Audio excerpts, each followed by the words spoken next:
Nine, nine, nine, nine, nine, nine, nine, nine, nine, nine, nine, nine, nine, nine. Hit it, nine, nine, nine, nine, nine, nine, nine. Hit it, nine, nine, nine, nine, nine, nine.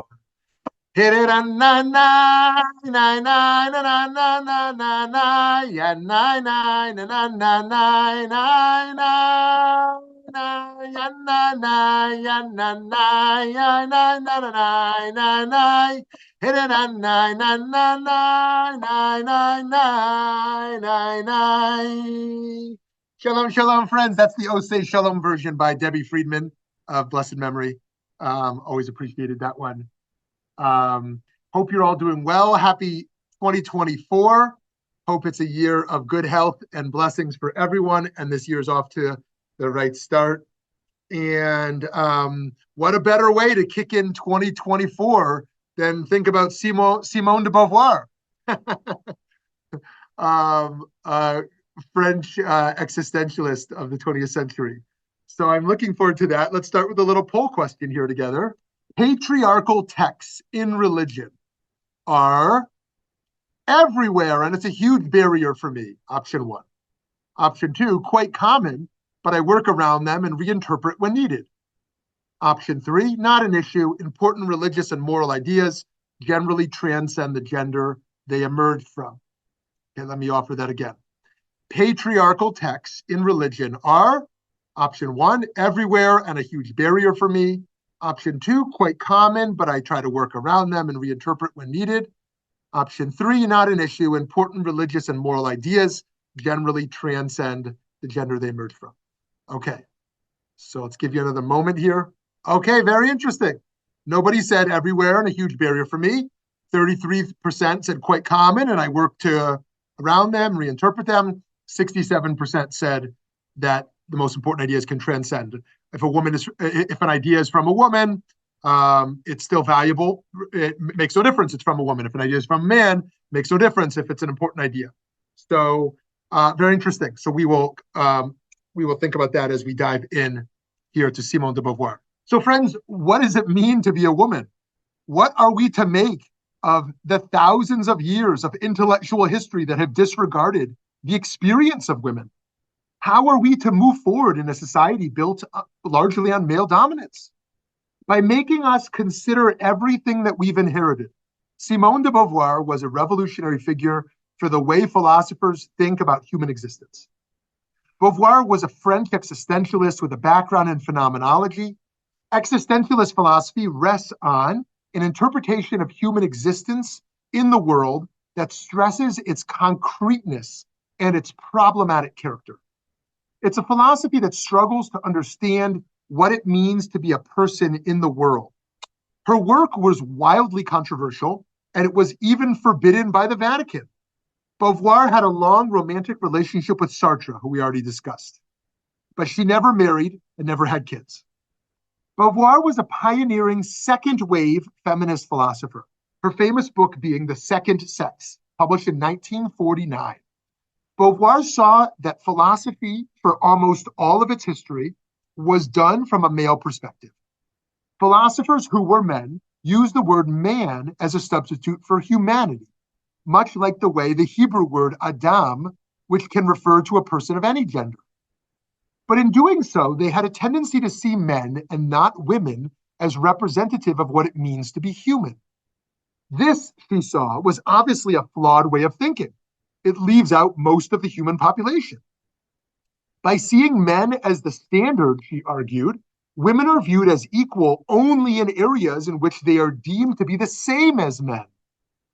Beauvoir noticed that even men who have served as allies in feminism relied on the argument that women are equally valuable because they're equally capable.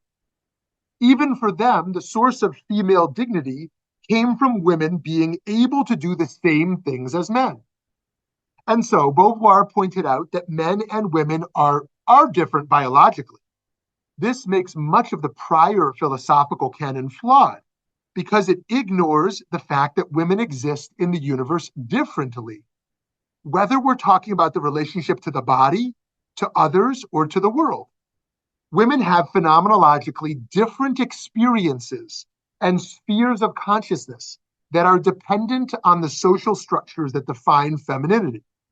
To be sure, she wants to transcend gender in the sense that women are existentially free in the same way as men, and society must change to accommodate women rather than limit them. Beauvoir merged the existing feminism into a feminist existentialism. Women did not necessarily choose to be women, but they could choose how they were to interact with the social construct of femininity. Beauvoir saw the immense societal pressure that was put on women to act in certain ways and be certain ways. Similar to the way Sartre saw a waiter in a cafe as playing the role of waiter, as we discussed, Beauvoir saw that women are made to occupy the role of a woman, in a way that was not necessary. Beauvoir most famously wrote in The Second Sex, "One is not born, but rather becomes a woman." She wanted women to choose, what kind of woman do you want to be? For Beauvoir, women should not feel compelled to be like men in order to be accepted, and at the same time, they should not be compelled to be a typical woman in the way it was socially constructed. With this, she was talking not only about the quest for authenticity, but about the strategy for how women can achieve freedom. Seeing the way Beauvoir challenged the fundamental male-centered assumptions of philosophy, we can be inspired to take the same approach to Judaism, which for almost its entire history was in many ways centered on men and male experience. We can recognize that the Torah was given in a time of deep patriarchy, and it consequently was understood as directed largely, although certainly not entirely, to a male audience. This resulted in men being more literate and educated throughout Jewish history. We can think hard about what it means that certain commandments have long been interpreted as being geared towards men. It also must be recognized that even when a woman goes against the long enforced stereotypes and decides to learn the Talmud more deeply, she must peer into an ancient history of alienation. The tradition is primarily a collection of male voices, and when women are discussed in the Talmud, it's almost always from a male perspective. Women are generally taught about rather than being the teachers themselves, of course, with some exceptions. We can ask, how do women deal with this problem of their intellectual inheritance being dominated by male influence and male normativity? One option that women can take is to reject all Jewish thought prior to feminist innovation, and perhaps even to reject Judaism altogether, as it inevitably relies on millennia of patriarchal history, like all histories did. However, if you're looking for Jewish wisdom, presumably because the tradition has brought meaning to your life from childhood up through present, this probably doesn't seem like a desirable option. Alternatively, one might want to reject the explicitly patriarchal texts and traditions, but not reject Judaism itself. Women could rewrite the tradition in inventing an entirely new Judaism. This was an approach similar, but more radical, to one taken by Jewish feminist thinkers like Professor Judith Plaskow in Standing at Sinai. If the old way is irredeemably patriarchal, women need to create a new way that is fundamentally different. To be sure, Professor Plaskow did not want to invent a new Judaism, which she is skeptical of, but she did want to reinterpret the tradition. We cannot just say that women are now equal. Rather, we must do the harder intellectual work of reinterpretation.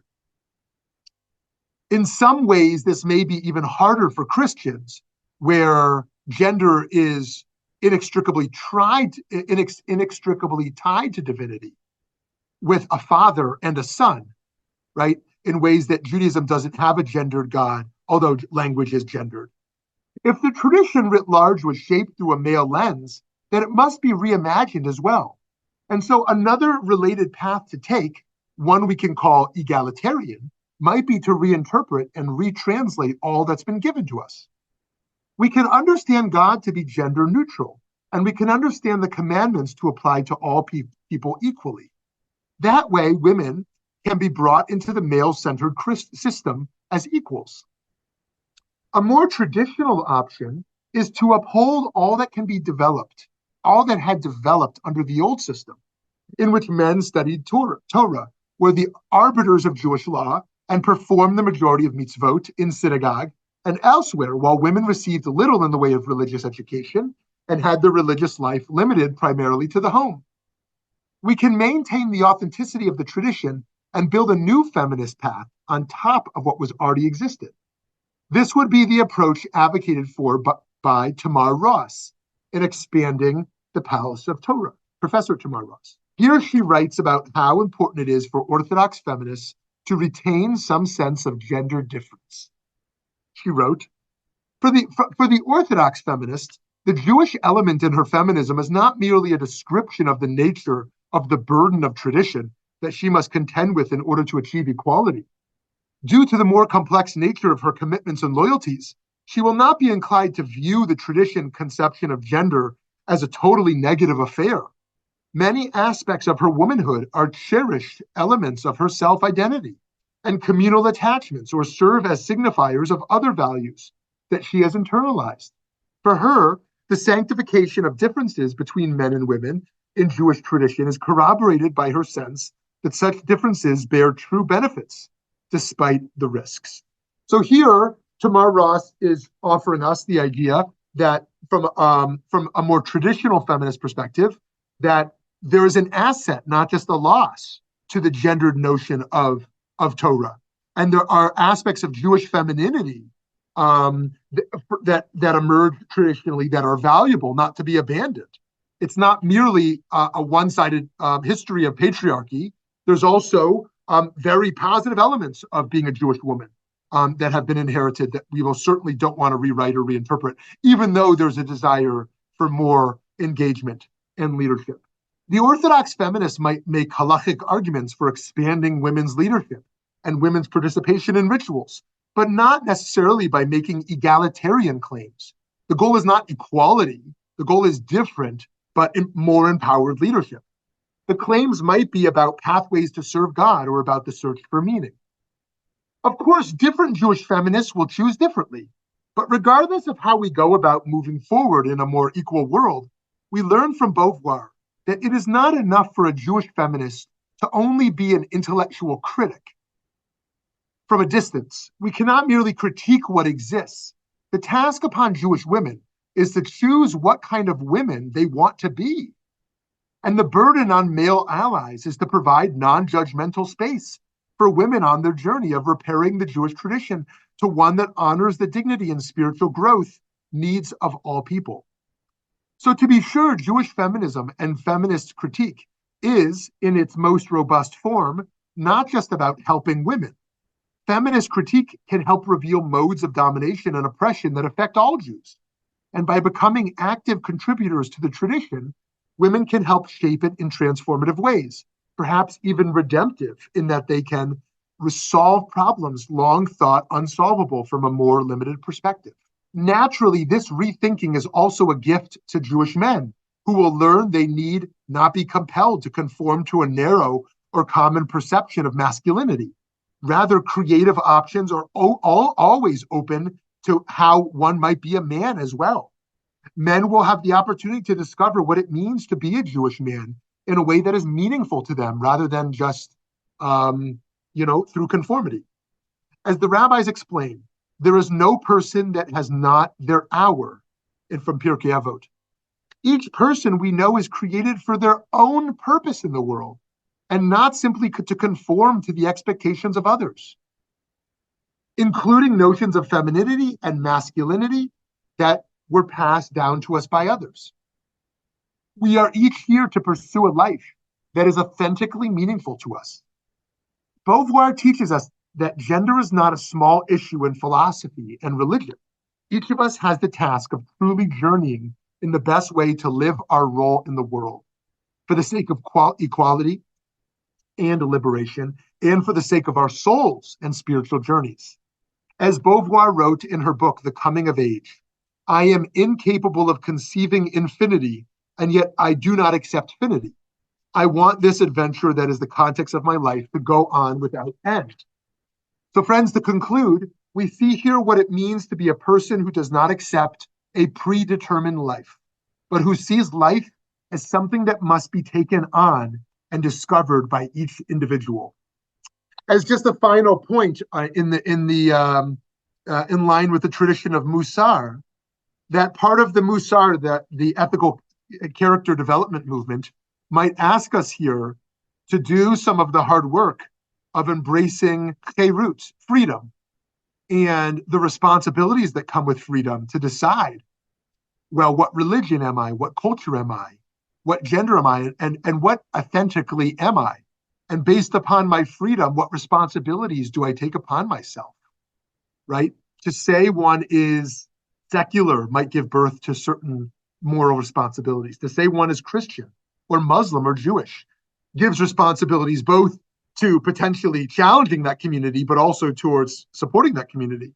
And so too, to say I'm a woman or to say I'm a man or the like, might emerge new responsibilities as well, as we may discover. So friends, let me pause here and thank you for engaging for the last 17 minutes. And I would love to hear some of your thoughts and questions today. And they should be new questions of 2024, not the questions of 2023. Those are old questions of the past. Hey, Gary. Happy New Year, and I'm happy to be back in the States for 2 weeks from Israel. I'll come up with something else to say. All right, Gary, good. Glad you're back. We accept your wishes for a Happy New Year, and we will gladly hear from you again when you are ready to share more. Hi, Lauren. Hi. Oh, first of all, Gary, kol hakavod for going to Israel and helping out. That's absolutely wonderful. So kol hakavod. I'm just, and listening to this, just thinking like, I'm 74 years old. Man, have I seen a difference in my lifetime. I mean, professionally, when I started pharmacy, my class of 72 was like about the first class to be 50% female.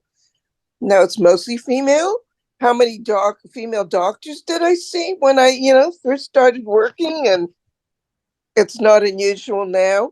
And in Judaism, it's been amazing. I mean, my generation didn't have the opportunity to go and study further and take the gap year in Israel, and now it's like it's common among modern Orthodox girls to go do their gap year in Israel and really study. And now there's modern Orthodox smicha at your sister yeshiva. You're from YCT, and there's Maharat, and look at some of the most important commentators on Tanakh now, like Aviva Zornberg. It's just, Yael Ziegler. It's just, it's a whole new world. So it gives me hope. We've come a long, long way. Yeah, thank you, Lauren. Yeah, in your lifetime, there was not yet a Reform rabbi who was a woman, a conservative rabbi who was a woman, an Orthodox one. Well, that's not true. There was one Reform woman in Germany earlier.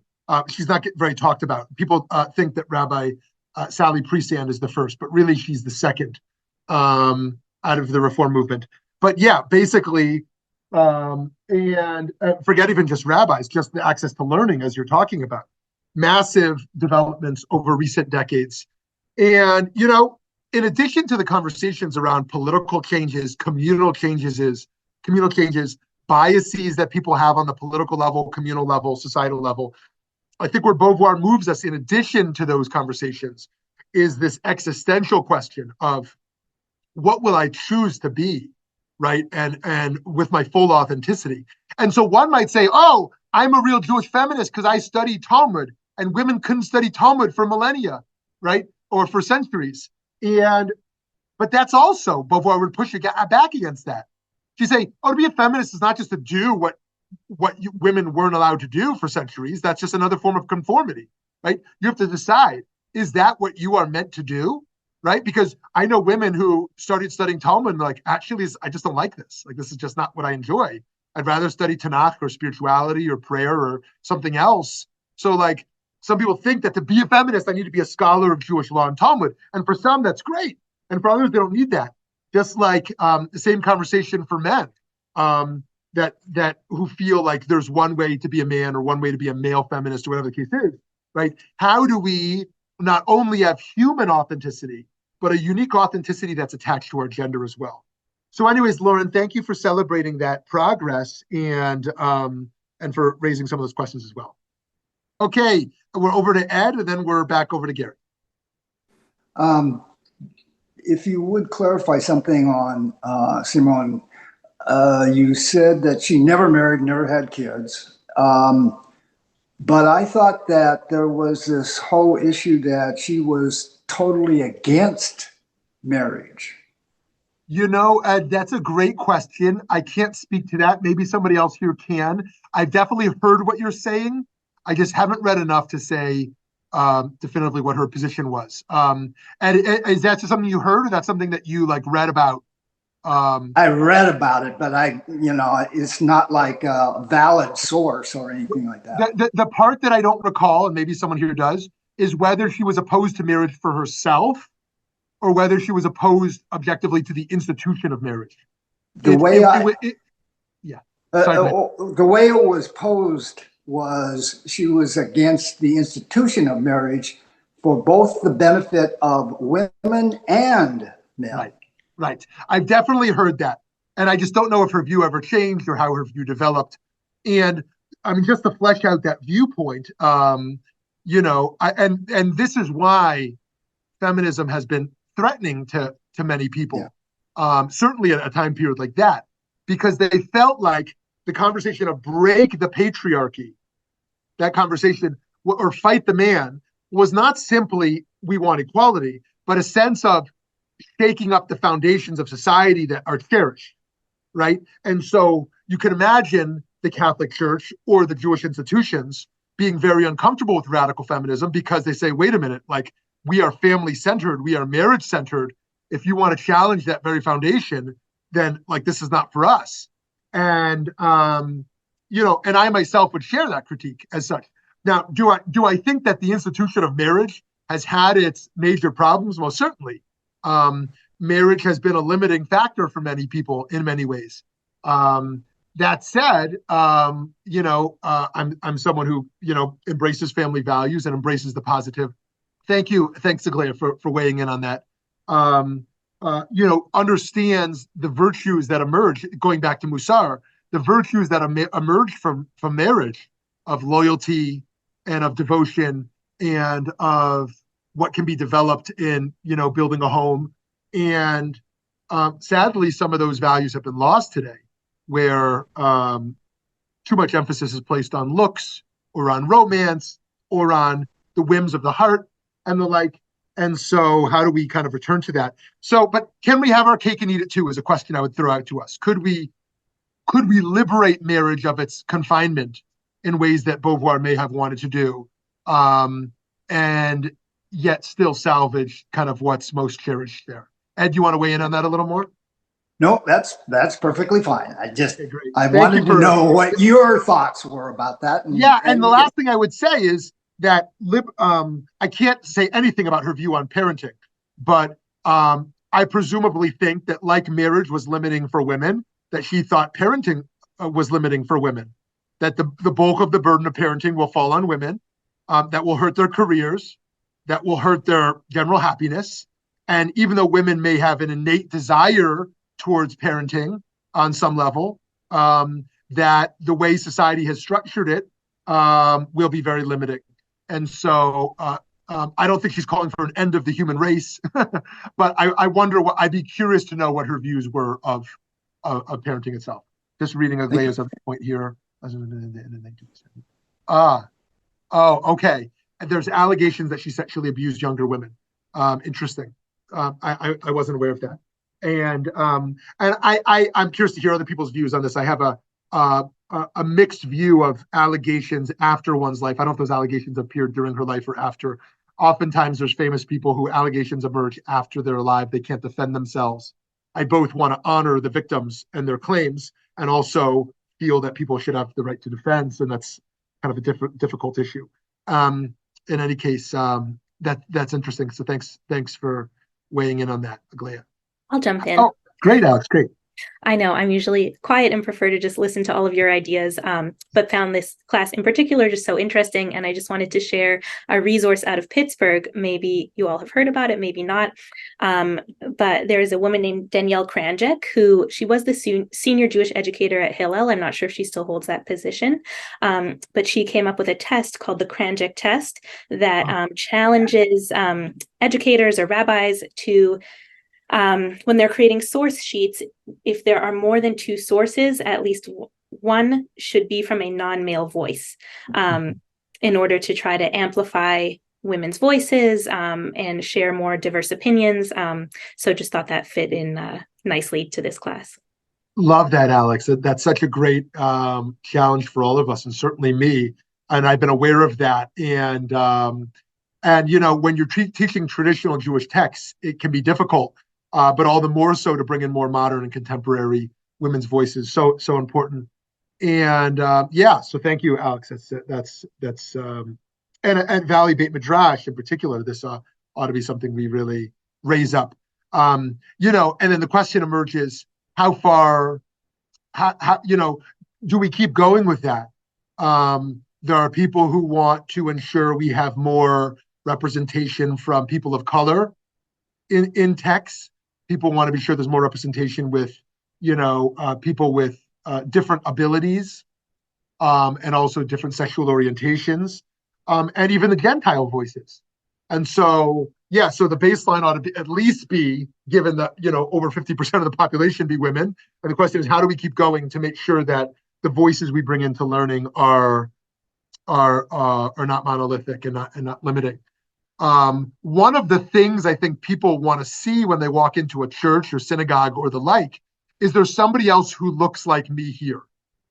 Am I the only one in a wheelchair? Am I the only one who's Asian, right? Am I the only one who is 25 years old, right? If you walk in and everyone's 80 and white, you might say, "Oh, is this my place if I'm a 30-year-old woman," right?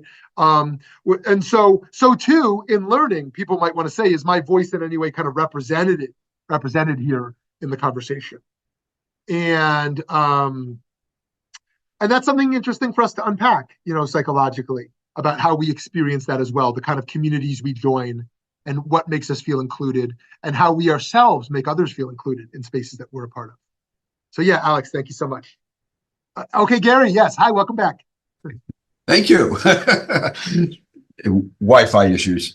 Anyway, I think something that you had mentioned, or a statement earlier in your presentation, about we all bring something to the table, and I think that's an important point, especially in today's society, that either the way we think or the way we act or just decisions that we make.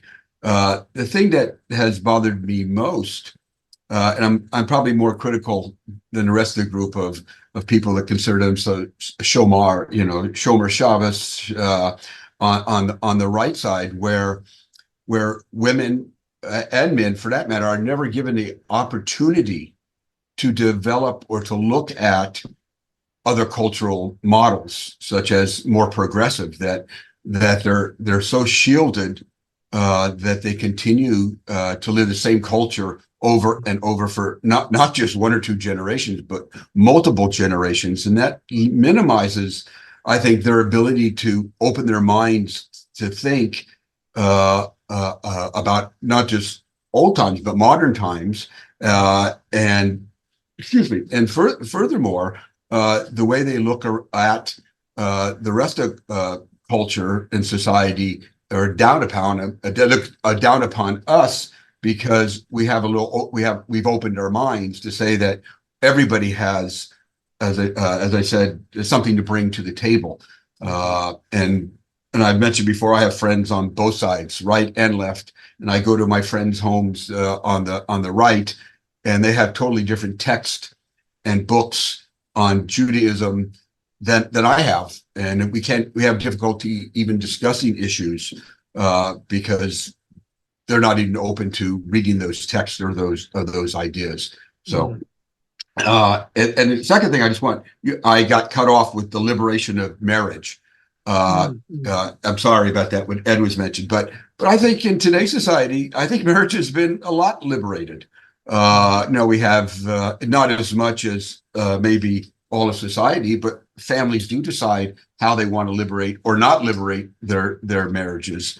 So we are making progress where you don't have to necessarily be stuck in a traditional marriage where now there's male spouses that stay home and take care of the kids, and the wife has decided to be the professional. So anyway, that's all I have. Great. Thanks, Gary. Yes, you're right. Even if there are suggestions that things can go a lot further, you're totally right about the progress. I mean, just looking at divorce and custody laws and division of assets, and then looking at the marriage structure itself, you're right. And in terms of some workplace standards and some of the norms around who's caring for kids, most certainly changes. And then to your first point, yeah, I think you're largely right that people assume everyone is raised in America in a pluralistic, multicultural sense of exposure to many options. But if you're raised in an ultra-Orthodox home as a young woman, and you've only gone to Jewish schools, you've only lived in that neighborhood, you've never had a friend who's not ultra-Orthodox, not to mention not Jewish, and you don't have any Wi-Fi or access to internet, you really have no access to the outside world to kind of choose if you want to stay in that world or not. And that's not only that world, there's other cultures that have a similar kind of approach to avoid assimilation that they wish to completely kind of isolate. And you might say that that's more limiting to the young women than the men, because at least many of those men will go out into the workplace. And in that workplace, they'll be exposed to some larger world where many of those women will not even do that if they're going to have, 6 to 12 kids, and what that looks like for them. And however, I would raise the question though of, are liberal Americans truly exposed, in a way of free choice to traditional societies, as opposed to that being rejected, right? If I'm raised a liberal Reformed Jew in America, am I really kind of given exposure to what it would be to be an ultra-Orthodox Jew, right? In a way that or that's kind of dismissed. Oh, there's these backwards folks. They do some backwards stuff. They're kind of all bigots and small-minded, and you don't want to be a part of that, and they don't like you anyways. And so, just like we might say that ultra-Orthodox person isn't given the exposure to participating in liberal America or participating in liberal Jewish ideas, is that liberal, young Jew really given exposure to what it would look like to participate in that traditional end? And I think they're different situations, but I'd be interested in hearing if you have my comment on that is I actually agree with that. That to make choices, you have to have exposure to all sides, and the secular ultra liberal Jew has no exposure to orthodoxy, either from modern orthodoxy all the way to ultra, and they don't realize what they're missing either. And I think that is unfair, because the person on the left isn't exposed to that at all. They're only exposed to one side, just like as the other side is. When I was in Israel this week, one of my roommates, very liberal on the left side, is only connected through Judaism, connected through Israel. He has no religious connection. But he made a comment which was really very interesting, that he's embarrassed by those on the right ultra Orthodox side, the way they dress and the way they act. And of course, I became the devil's advocate, but it's exactly what you say. He had never had exposure to them, and so he doesn't understand what their lifestyle is either. So I would agree with you. Okay, very interesting. Yeah, so I think one of our goals here ought to be, and thanks for that comment on the side, Lorna, how do we all struggle to hold on to what we cherish the most while still being open-minded? Because it is scary. It really is scary. If you think about the things you cherish the most for yourself or for others you care about, how we rethink them and remain open-minded about them while holding them tightly. For example, like if you think the most important thing as a ultra-Orthodox, parent is that your child is close to God, why would you expose your child to arguments for atheism as opposed to some way that just dismisses them or, why would you introduce them to that? Or if you're an atheist parent and you think that the idea of God has just corrupted the human mind and soul for millennia, why would you give them a real exposure to religious education, right? That might, and so most people want to take what they cherish the most and really push that other stuff out in their parenting and in their education. And the challenge for all of us, that's what we want to do at VBM, is shake things up, is say, no, we don't want to break those things we cherish. We want to hold them tightly, but we still want to think critically about all this. And that's a really hard balance. And I want to say it's true politically as well. My gosh, we're so broken as a society. Is it really so hard as a liberal to think about positive virtues that emerge out of conservative thought? Is it really so hard for conservatives to think about beautiful things that have emerged out of liberal thought? It's like, it's all just like, oh, I love Trump. I hate Trump. Biden's too old. We need a third party. Like, that's as far as we get. We don't even think about values anymore and like the big issues of our day and what matters, right? It's just like we put up our boxing gloves and we don't think about some of those issues. And so I hope we can do that. And so too, like for those of us here, myself included, who identify as feminists, we can still ask really hard questions about gender. We don't just have to like sign on to some political agenda. Or so too, as someone who wants to engage in anti-racist work myself, I'm not marching anymore with Black Lives Matter. I marched with them so many times, but after the Israel stuff, like I'm going to find other ways to exercise my anti-racist voice. And so, like, there's just a lot of ways to engage in this stuff as opposed to just bandwagoning. So, anyways, I missed the publicitarian of free market and economics. Okay, thank you for sharing that. Okay, Aglaya, anyways, I know you just chatted, but let's go to you because you've had a hand up. And then we want to hear from Sarah and Steve. Okay, so just to this is just a side note though, but actually though, Simone de Beauvoir actually did get her teaching license revoked because the allegation did come out during her life. Oh, interesting. It was reinstated though, but she then signed a petition that says, oh yeah, you eliminate age of consent. So I find myself questioning the parental instincts of anyone who does that. But then again, so did Foucault and so did Derrida. A lot of them did it. So we'll just leave that as a side note. But the question that I'm having right now, though, is that really, all right, what actually, like when she's talking about, everything's been centered on men's perspectives and everything, she also talks about women as an other. And really, honestly, you could put the term other on all manners of different things and everything, though. Now, when it comes to marriage, I'm an other. Because, well, if you live in Louisiana and being unmarried at my age and never having popped out kids of your own is really just a freak thing for a lot of people. And how dare you get a PhD? So, I mean, I don't know. Like, I just want to get to I guess, ask about this, what actually does it mean to be the normal person?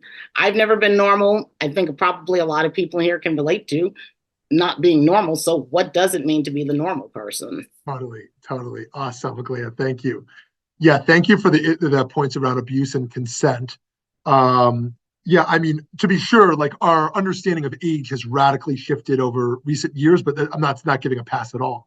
But just kind of noting that, but which, I mean, sexual relationships with kids, even for the Greeks, between teacher and student, and as it relates to Beauvoir in that era, and the gender dynamics, it's something we should think about. And I want to read more about her engagement with that because I think that's really important. And yeah, I mean, I myself am still guilty of using the word sometimes normal. I find myself using it and catching myself, with my kids talking about normal, and it's such a bad word. We tell our kids that words for poop and words for our behind are bad words, right? But shouldn't a word like normal be a curse word too? Because what we're really saying by normal is everyone who doesn't fit this certain mold is kind of abnormal, and that's something to be ashamed of in some sense. And So too with it, as we think about kind of, societal etiquette and the like. So what do you think we should place this with, Aglaia? Like, how do we shift the discourse around normal, and what should we, reserve that word for, and where should we abandon it? I'm kind of not thinking of actually keeping the word. The reason why, but just actually reevaluating it. The reason why is because of the fact that there are, unfortunately, and just thinking historian wise though, unfortunately though, there are times when things have been considered the normal thing, and that did have huge implications for basically everyone, including the normal person. So, for instance, if you're talking about, well, what ideas are kids exposed to and stuff like that? Well, to a kid who is, growing up in an ultra Orthodox community, it's normal. This is the normal thing. And so, but everyone else in the country thinks you are abnormal. So what are what are the social implications? What are the individual, implications for your own, way of actually constructing the world? Now, to be honest, just going from all of us, okay, just basically looking at it, I would say that in mainstream American society, we're more normal than a lot of people. And I know that we probably don't want to think about it that way, though. But let's just go, we're not living in an ultra-Orthodox community. At least I don't think anyone is. So what are the assumptions that we make about people who live a different way because we are the normal people? I mean, so I don't know. I kind of think that the word needs to be reinterpreted as, something as this is like an actual social phenomenon that does cause. It's not just not causing things; it is causing all kinds of things. I think that, I don't know if any of you listen to stand-up comedians, but I think that one of the things that stand-up comedians try to do is take things we take for granted as being normal and kind of evaluate them in a way that's so comical, because we see how absurd it is, the things that have just become normal to us. Normal ways of thinking, or normal ways of participating in society. In ethics, we talk about the normative, and the normative means kind of the norms or behaviors that are considered standard or acceptable, largely. And there is something positive to the, to the brain's desire to identify what is considered normal and to try to conform to that. Right? Part of the way we think of education is the socialization process, that kids learn what's acceptable behavior and what's not. Do I stand up in the middle of class and scream or hit the kid next to me? No, you don't do that, right? Do I tell someone what they think of their clothes if I don't like it? No, you don't do that. Right? These are things that will, have consequences. And so without socialization, you can't learn some of those normative behaviors. And so, and yet, as as Aglaia wisely raises, there's a real issue. I mean, part of the dimension of racism in America is the sense that being white is normal. And if you talk differently as a Black person, if you have different hair or you dress differently, then that's abnormal, right? That's something that doesn't confine to white America. And we might ask ourselves, or again, going back to Beauvoir, that male is normal.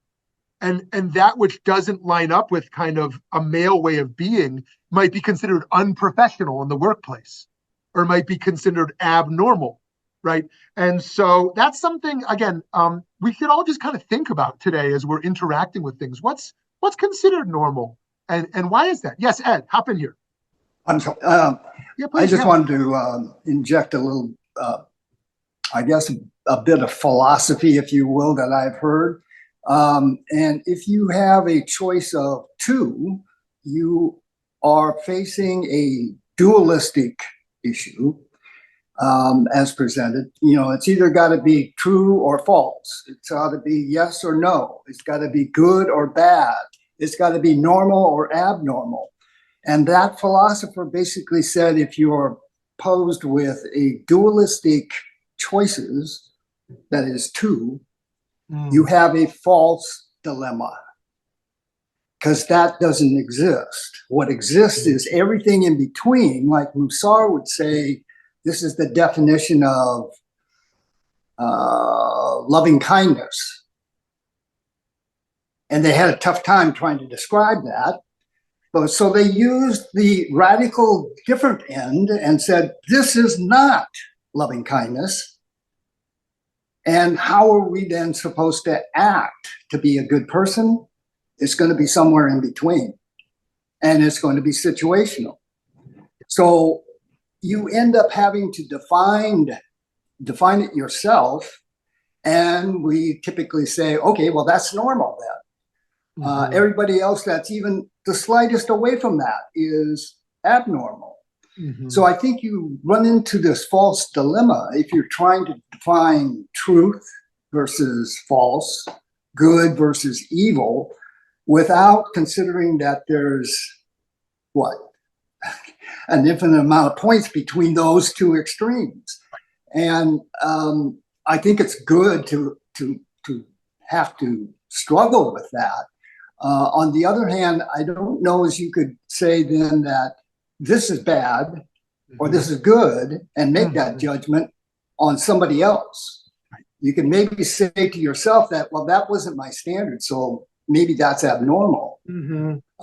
Otherwise, I think you run into this false dilemma of saying it's either you either got to be a Democrat or a Republican. You either got to be a Reform or Orthodox. What about the people in between? Right. Yeah, and I appreciate that so much. We are so trained to think in binary thought, and it's so hard to break out of it. And we all might think about how we do. And I love how I use this against my kids. If I want them to eat dinner, the question is not, do you want to eat dinner or not eat dinner? The question is, would you like to eat dinner now or in 3 minutes? Right? Right? Because I've now framed for them two choices that both work for me. And we might do this often in the world, but we might ask ourselves, like, how do we like clean our brains of this need to fit in boxes and think in binaries? And so too, politically, that sense of either you're an ally to me or you're in opposition, right? My gosh, are those really the only two options? Either you think exactly like me and are lined up for everything I think, or you're opposed to me. So we need to really clean this up for ourselves and in our own hearts and in society around how we talk about ideas. So thank you very much. Okay, Sarah, hi. Hello. So many things have been raised that are so interesting to me.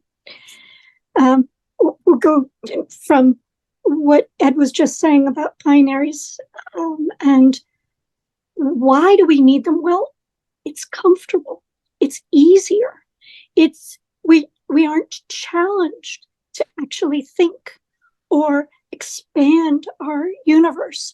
We aren't invited into curiosity, which is one of my favorite Musar principles. And that, because that's challenging. And we want something that's safe and easy. When I think about norms, and as we started to talk, I thought, well, okay, so the norm in the early 50s was a very slender body. Now the norm is obesity, if not morbid, going towards morbid obesity. That's become a norm across our nation. It's like, what? It's mind-blowing to me. I thought also about how in the 50s, 60s, the middle class, the working middle class that was able to own a home and support their family, that was a norm. Now, it's not. The norm is incredible uber wealth or poverty and homelessness. These are not norms that my heart can handle.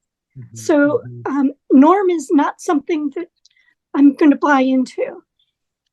On the issue of religious exploration, I guess I'm really excited at the notion that for so long we've looked at interrelations between different religions and exploring that and how can we work together, while what we are desperately in need of is that intra-religious exploration, whether that is within Judaism, but also within Protestantism. And the Catholic Church is widely divided, Islam widely divided, and yet we are so polarized that it leaves those of us on the outside not only confused, but resistant to anything that is not us or our norm. Right. Those are my thoughts. Thanks. Awesome, Sarah. Thank you so much for all of that. And before I give Steve the last word, I did know at one point, it was all wonderful, but just to amplify your first point around Musar, around getting more curious. I think if we can do anything in this learning that we're doing together each week, it is not to come out with conclusions or I like this philosopher and I hate this one, but is just to be more curious about life and ideas and more engaged in that exploration about everything. And my gosh, this is also good for our mental health. Try today taking 3 things that annoy you, and instead of just letting them annoy you, get curious about them, right? Those things that annoy us, I'm sure we all have many, maybe you have fewer than me, things that annoy you. Just instead of just letting it agitate you and you kind of fighting it, say, how can I get curious about what this thing is and why it's annoying me and what's going on here? And it is an exciting way to learn and grow and be in the world. So thank you, Sarah. Hi, Steve. As a person who you probably know doesn't believe in a personal God, I have adopted, I shouldn't say doesn't believe in a personal God, doesn't believe in the traditional God. I have adopted evolution, eternity, eternal, and the infinite as my God, that things are constantly changing. And to me, the norm is the knowledge that things change and the willingness to adjust to change. And I kind of practice my profession in that way, the stock market. I come to conclusions. I think I'm right, but I know that I haven't been often enough to be adamant, and I have to be willing to change. A football team has a game plan before the game, and if things don't work out that way, you have to change. The norm to me is coming to a decision about things, but the willingness to change and adapt to different behavior. Beautiful, Steve. What a great way to frame our 2024 and how we can embrace that change. Here, I mean, I want to be gentle with people because I do feel a lot of people feel very lost in rapid change in the world. And I think gender is kind of a hook of security for some, that a sense of self. Who am I? And I feel lost and things are changing fast. And I think that's part of what we're seeing around the big fight against trans people, because everything's changing so fast. Don't take away this thing that feels like such a source of stability for me, right? Like this, I need this binary. And so I want to both honor people's need for a sense that some things aren't changing. Some things are going to kind of remain the same in them or around them. And I most certainly want to embrace what Steve is saying here, that everything is always changing. And the more we can lean into that as learners and as adapters, and rather than just resist it, the more fill in the blank we're going to be. So I wish us all that blessing in this coming year, that we can hold on to what we cherish and love, and also continue to adapt and grow and learn and be curious. See you next week. Have a great day. Thank you so much for being here.